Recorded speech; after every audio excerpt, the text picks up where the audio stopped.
Okay. So I got the green light.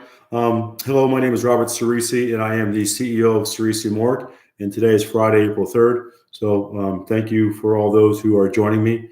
Here in Northeastern Ohio, it's absolutely beautiful. So I'm going to do this and then hop outside and play. Um, I wanted to say, first off, thank you for those who've tuned in. And thank you for the warm reception I've gotten on LinkedIn and comments and YouTube. But I wanted to spend a few minutes, first and foremost, telling you about, Ciresi Morek, who we are and why we do it. Not an infomercial, but just kind of tell you, why I'm doing this and so forth. So a little background on me and Ciresi Morek. Ciresi Morek is a national executive search firm. We've been around since 2011, and I'm partners with Mark Morek. He's the one that's probably editing this right now. I hate the camera and I despise public speaking. So I'm doing this. It's tough, but I'm doing it. But it's nerve-wracking for me. And like I said, right now there's no one in the room. So if my son runs in here in a little bit, I apologize. But I'm putting myself out there for better or worse, and there's a reason. There's a reason for that. So about me, I'm 43, married, 2 kids, married my college sweetheart from Purdue, and we reside in Northeastern Ohio. I've been in search since 1998. I've seen Y2K, I've seen 9/11, and I've seen obviously the Great Recession, and now this. So I am not an economist. I am not a financial advisor, but I do know search. So I wanted to share with you some of my ideas. So what I do know is how to attract talent. I know how to land talent. Most importantly, I know how to retain talent. And that's kind of what I want to talk about today. Ciresi Morek, we don't make money on people staying at their current employer. We make money by helping those find new opportunities. So, those who come to us looking for new roles, or those companies who ask us to find people for them, we're engaged in those conversations consistently. Why are you looking? Why are you on the market? What is your company not doing to you? Or what are you looking for that company to do? Candidly, when someone comes to us and say they want a new job, we direct them back and say, have you talked to your boss? So the different approach, but it's very, very honest. And we push it back and say, have you done everything you wanted to do at your current employer? Do you really need us to help you get out of your current situation? So a lot of our customers just think that we find resumes and we shoot them over, but there's a lot more to that. I wish it was that simple, but it's not. So the reason I bring this up now during this pandemic is now more than ever, good companies will be measured on what they're doing right now and how to keep their talent. That is unbelievably important. In 2008 and 9, companies were measured on how they kept folks, treated folks, interviews that took place, people that didn't respond to emails or just the follow-up that wasn't there. It had a long-lasting impression on so many companies. So to give you some perspective on Ciresi and Morek, in our business, it's in the search business, there are non-competes. It's littered with non-competes. Maybe there's some headhunters watching this right now and you'll know this, but we don't have non-competes at Ciresi and Morek. We have a rule very simply, it's our job, my job, Ciresi, and then obviously Mark Morek, to treat our employees well. If we don't, they're going to leave. And I'm not going to hold someone to a piece of paper to make sure that they don't violate anything. So just wanted to share that with you. Which leads me to, again, what I want to talk about today, about the survey that we did. Last year, before this pandemic took place, we conducted a huge survey. It took months to create. We are still gathering data, and there was a lot. The reason we did the survey, we simply wanted to know what candidates and companies felt about search and the market. The responses were confidential.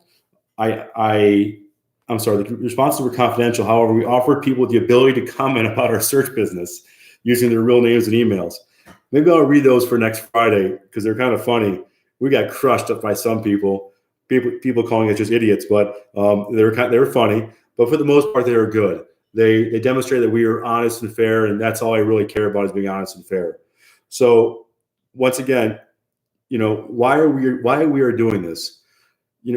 Each day we're getting littered by bad news, and I'm tired of watching the news. So what I wanted to do, this goes back 2 weeks ago, is just give somebody a good idea every day. I can't talk to everybody out there looking for a new job. I can't talk to everybody out there that's stressed. I just can't. but I wanted to at least give them a tip on what I thought might be valuable for them that day, and hopefully that helps people. So, like I said, recently we offered the ability for those companies that are deemed essential, the ability to use our abilities to help them find talent. If you have a search, if your company is deemed essential and you don't have the wherewithal to find someone, attract someone, land someone, just reach out to us and we'll do everything we possibly can to help you broadcast, market, and bring talent to your company. Once again, we just want to do this because every day it's this bad, that bad, and it's exhausting. So, right now people are scared, people are waiting for checks, and hopefully this makes your day a little better. So before I dive into this, as you guys all know, feel free to ask me any question you want. It's Friday afternoon after 4. Ask me anything you want. Send me a question, and I will do my best to answer it as truthfully and honestly as I possibly can. So with that, does anybody have any questions they want to fire my way before I get into the survey results? Let me give it 20 seconds.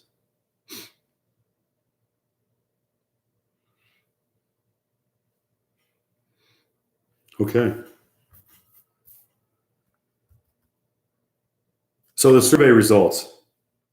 Now we're going to share more of these as in the next couple of weeks, but I wanted to share these because I wanted companies and candidates to know what we found out. That's why we did it. The survey was sent out to 70,000 people. On average, the individuals who took the survey made about $150,000 a year. So let's dive into it real quickly. I thought this is really cool. Please listen in order while you left your last role for a new role.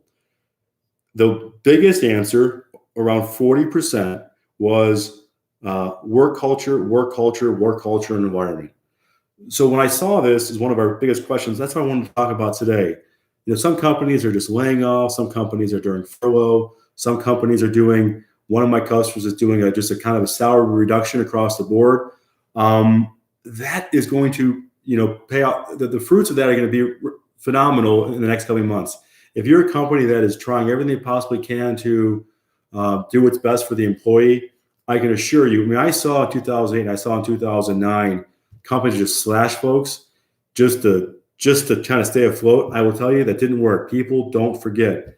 And now it's going to change. Everything's going to change here shortly about, people who are going to retire, they're not going to retire. There's stats out there that those who graduated college in 2008 and 2009, they actually were behind the curveball because they've never been able to make up that gap as far as income because they were just everything compressed down from those who were retiring at the time. So, but the number one reason was work culture and environment. That was kind of interesting. I thought people wanted closer to home was would be higher on the list, but it wasn't. Another question we asked was, over the years, Ciresi Morek is often asked why someone may take a new role. Could you please list which factors are most important in your decision-making process? So once again, the most important thing was work culture, compensation, opportunity, and benefits. So it just showed there twice. Like I said, work culture. That's how your company's going to be measured. That's why people, switch jobs. We also talked about counteroffers. I have negotiated, helped, been part of counteroffers for 22 years. I will tell you, most of the time, they do not work. And I'm not here to lecture you on whether or not you should take a counteroffer. Like I said, I don't care. You got to do what's in the best interest for you and your family. However, I will tell you that when we ask the question, has the rise in acceptance of counteroffers, have you ever accepted a counteroffer? 75% of people said yes. So when I think of counteroffer, it means you've accepted an offer, you give someone your word, and you backed out of it. And I think it's pretty terrible that 75% of the population has taken a counteroffer. I will tell you, when my customers ask me if they should counteroffer their employee, I say, is he someone or is she someone that you need to retain? If so, absolutely. So if you have to throw a few $1,000s to keep somebody, it's going to save you the cost of hiring a guy like me, right? In the meantime, if it doesn't work out, well, you can ask me to keep somebody or try to find somebody on the side. But I recommend my customers counteroffer people in this day and age. Absolutely. Now things are going to flip, just like in 2008, 2009. It's going to flip, and those counteroffers aren't going to exist. So be very wary of that. So another thing that's going to flip as well, and this is what's really cool about the market or last month. Ciresi Morek has noticed our candidates' reluctance to take time off interview. Do potential employers, should they be accommodating to your schedule? Well, the answer was 60 to 70% said yes, they should be accommodating to the schedule. Well, I will tell you that's because of the times. Now, as of last month, it was a very candidate-focused market. Employers were doing everything they possibly can to attract folks, going, signing bonuses and meeting them after hours and meeting them on weekends. That's going to change. Just like 2008, 2009, you're going to have to bend. If you're out there on the market, you have to bend to go find an opportunity. So I hate to be the bearer of bad news. Have you ever failed to secure an offer based on the possibility of a failed drug test? 99% of those that we asked this question to said no. I am living proof that answer is not correct. And I brought this up here because I thought it was kind of funny. Even people are surprised. We place individuals, like I said, who are making, $150,000 a year. There are times where our candidates have failed drug tests. It happens. It is what it is. But this is one of the things saying, hey, have you ever, did you inhale? I'm confident that people maybe pushed back a start date or done something, but I'm confident that that's probably a skewed number. This is really interesting. And this is really very important right now. And it will be important in the next few months as well. When starting a new opportunity, do you believe that onboarding is an important process? The top answer was roughly 90%. I will tell you personally, I think companies do this terribly. One of the things I think Ciresi Morek does well, we make sure that an offer letter is extended, accepted, drug screen is passed, background check is complete, our new employee has a phone or a desk or something. I will tell you that a lot of folks, this is a huge deal. This is your first date. This is how you are going to position yourself as an ex-employer, and people care about it. And so going back to the next question, we feel onboarding is an important part of the hiring process. Throughout your career, how would you rank your employees' onboarding? The top answer was average. The next best answer was below average. The next few months, when things turn around and the market picks up again, which it will, the best companies are going to onboard and attract the best talent. Very simply, if you don't follow up on an email, you don't return a phone call, if you don't follow the checks and balances, it's going to it's very, very important. Just recently, we had a candidate pull out of a process because they thought the onboarding process was terrible. This is the reflection of how they're going to treat me now. It's a reflection of how they're going to treat me later. So that is absolutely huge. Next question. Once again, it baffles me how many folks do this poorly. I'm not here to beat up my customers or those who took the survey, but when you left your last employer, did the human resources department conduct a formal exit interview with you? The top answer was around 40%. Next answer was 30%. So here it is, your company, and we do it. Why are you looking to leave? I can't stress this enough, and it takes a lot of courage to do so. But companies, and a lot of folks say, hey, if they want to be on a team, who cares? Well, that's not the right approach. What was wrong with your company that made someone leave, and what could you have done better? Now, at least hear somebody out. You don't know. Maybe they've changed their mind. Maybe it's an essential employee. But as a business owner, as a search consultant, just as a human being, I want to know what I could be doing better. And I think that companies don't do this well enough. Know what's wrong internally. What can you fix to be better going forward? So that was very, very interesting. Last but not least, and this is behind the scenes, our customers ask us to find everything.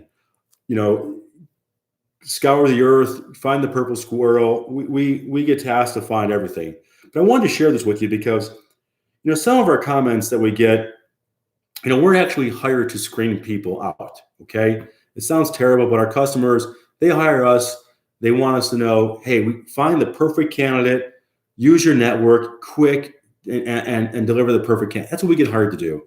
So unfortunately, we have to play the bad guy sometimes and not be able to, you know, refer you for every opportunity we have. And I apologize for that. It's just the nature of the business. So, but we asked our customers and candidates, and I thought this was pretty cool. Below are some common factors which can be used during the decision-making process when interviewing candidates. Please rate the importance of these factors. So we took this answer and we went to human resources, finance, and operations. Now, let me remind you that this is all confidential, and I apologize. Everything, this whole questionnaire survey was confidential. So when we asked about age, every finance, human resources, and operations folks all said not important. We asked about diversity. They said not important for all three. We asked about gender, not important. When we asked about formal education, important, all across the board. And lastly, when we asked about relocation cost, and this is one of the things I stress with my candidates and my companies is the relocation cost. Do you want to relocate somewhere? Do you want to exhaust the efforts here, you know, within a 45 minute radius or a mile radius? So for the HR folks, relocation important. For the folks in finance, relocation cost neutral. In operations, important. So I guess what that's showing is you know, relocation is a huge factor when companies make decisions on hiring folks, especially ones that we network to and market to. So, well, like I said, I wanted to share some of these results, and we're going to have more information coming to you in the next few weeks. You know, right now, Ciresi Morek, to give you some good news. For those of you who are getting beat up every day, is your job going to be there? I tried to mention this yesterday. We're still in the business. We're still doing well. We still have searches. We still have customers who are looking to hire from us. So we've had to slow down a little bit because some of the companies are on hold, but nobody said turn this off or we'll never be back. I guess I'm reminded that, and you know, I always looking for more time in the day, you know, to do work, spend time with my kids, clean my garage, clean my basement. Well, I'm doing that right now. And I think, you know, if you're getting beat up during the day and you're facing unemployment and you're facing a new challenge, you know, do something today or next day that's going to make you better. And that's the best advice I can give to those out there. So I guess with that, I want to leave it to see if anybody has some questions.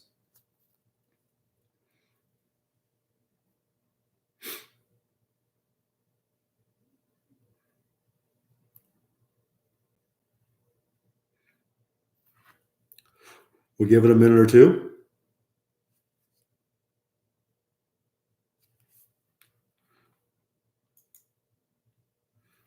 No questions about resumes, cover letters.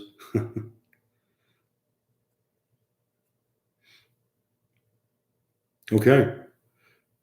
Well, hey, going forward, we are going to reduce our amount of videos during the week. I'm no longer going to do a daily video, but however, what we're going to do is we're going to keep on asking our audience, our networks, those who are looking for help in any way, shape, or form, to ask us questions and get those questions answered for you on Fridays. So we're going to keep on doing Fridays at 4 o'clock on our YouTube channel. So I want to say thank you for those who pay attention, and I look forward to seeing you next Friday. Take care. Bye-bye.